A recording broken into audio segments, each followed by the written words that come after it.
Hey fellas, the F15's done. Yay!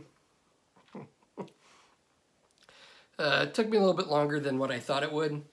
When I first started putting it together, I thought it'd go pretty quick. Like, I'd probably get it done in a week, but it took me a little bit longer. I'm guessing maybe 2 weeks. I don't really keep track of time, but when I build stuff, it just kind of is what it is. But I'm happy with it. I think I've sent the owner a couple pictures, and I think he's happy with it, and that's really all that matters. And I'm glad I could build it for him. Seems like a really cool guy, and it sounds like he formed an attachment to this plane, having worked on it, and he did try to have somebody else build it for him, and they ended up not doing it or wasn't able to do it. But you know, it's I'm glad I could build it for him, and hopefully when he gets it, he'll like it. You know, it's one of those things that you see it in pictures, but I think I'm always of the opinion that pictures don't do the models justice. So hopefully when he gets it, he'll like it. But I don't know. I'll quit talking, and you guys can check out the plane. All right, here it is, the finished F-15, and I'm pretty proud of it. I think it turned out really well. And as I say 1,000 times, I really like building my planes in flight, but I think I figured out the reason why after building this. Because normally when I build a plane on its gear, I just build the plane and I don't build a base with it. But, you know, I really like the look of this. I really like how the base is tied in with the plane. And I don't know, I may build more planes on their gear and put them on a base. I think this looks kind of cool. This is my first time building this kit, and you know, 1/48 scale isn't my typical scale that I work in, and it was, you know, after you build the bigger scales, these parts are a little bit tiny, but you know, I like it. I like how it turned out. A couple other things I'd do differently next time. I would test fit. I mean, the canopy fits pretty good except for this little bitty lip back here. I think next time, you know, I'll have to do a little bit more dry fitting and test fitting, how the front part of the fuselage mates up with the rear part. And I think that would correct that issue. Another thing I would do differently is, and you see this in a lot of 1/48 scale kits, is the lights are just plastic and you just paint them. And I think what I would do next time is cut those out, insert some clear pieces in there. The flaps and the horizontal stabilizers are a little thick. I would probably go back and sand those if I had to do it all over again. But other than those issues, I think this is a really good kit. It's really detailed. You know, from what I understand, there are a few little errors, but again, I'm not a rivet counter. Although the guy that I'm building this for wanted it pretty accurate, so I did what I could. You know, based on the pictures, I think one of the things that I like to do with my builds is, you know, when I like to put a flat coat on them, and then in certain areas that are have a little bit more sheen, I go back with a gloss clear coat and go over, like right here on the gun port. According to the owner, he used to paint that, I guess, every time it came back and had used its guns, or, you know, went on a mission or whatever. And he would paint that with I guess gloss black to keep it. And he said he kept the plane pretty clean. So I mean, I kind of went minimal on the weathering, and you know, I kind of had to hold myself back to keep from weathering the heck out of it, because I'm so used to doing that.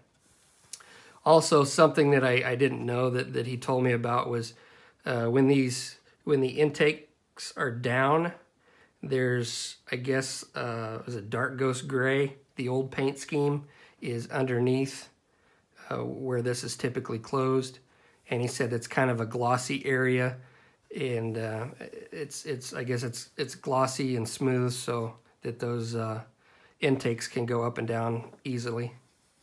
So I did that, put a little gloss there. And this plane is the landing gear is pretty fragile. I had to put some nose weight in the front to keep it from setting on its tail. So I added a bunch of nose weight here in the nose cone, which is a good spot to put it. There's plenty of room, but the front landing gear are kind of wobbly. If oh, there's that hair on there. If I don't know if there are any I would guess that there's aftermarket metal landing gear. I'd probably put that on there as well. But let's take a look at the underneath, if I can prevent from breaking this, because it's kind of fragile. I've got this just tacked on, the air brake. And the owner had indicated that on the real plane he actually painted this artwork. If you can see that, it's kind of cool. I also gave him two different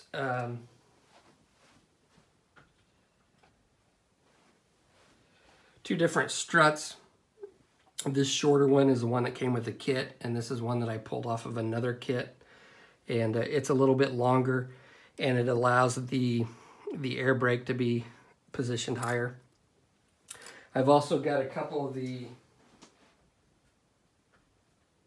I can get them, a couple of these antenna that go on the front, but they really need to be glued on, and I didn't want to try to glue them on and rip them off just for the pictures. He can do that when he gets it. They're kind of fragile. I'm also including some easy line for the cord. I did just kind of wrap it around the guy's hand for the pictures and put it underneath.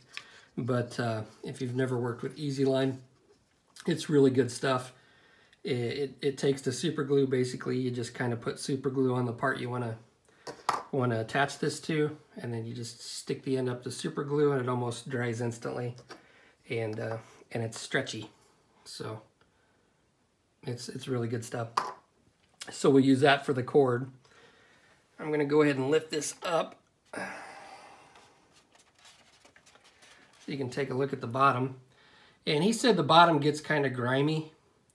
So and some of the pictures I could see there was kind of like some shiny areas.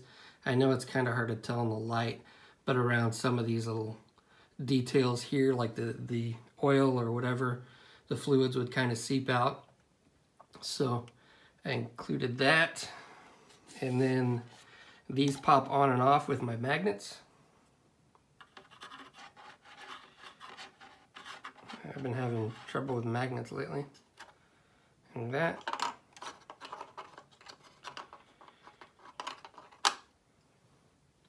So there it is. Kind of proud of it. Yeah, there we go. Let me get out of the light.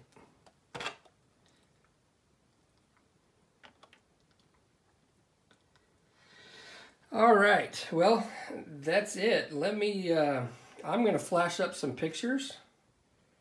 I'm going to probably take a break from models for the next couple of weeks and work on some Kydex projects. I may put out a couple different videos on different stuff. I don't know if I get bored or whatever. But after that, I do have a kind of an odd kit that I may start on. It's a resin Nautilus kit from 20,000 Leagues Under the Sea that the guy sent me. So that's it. Here's some pictures, and thanks for watching.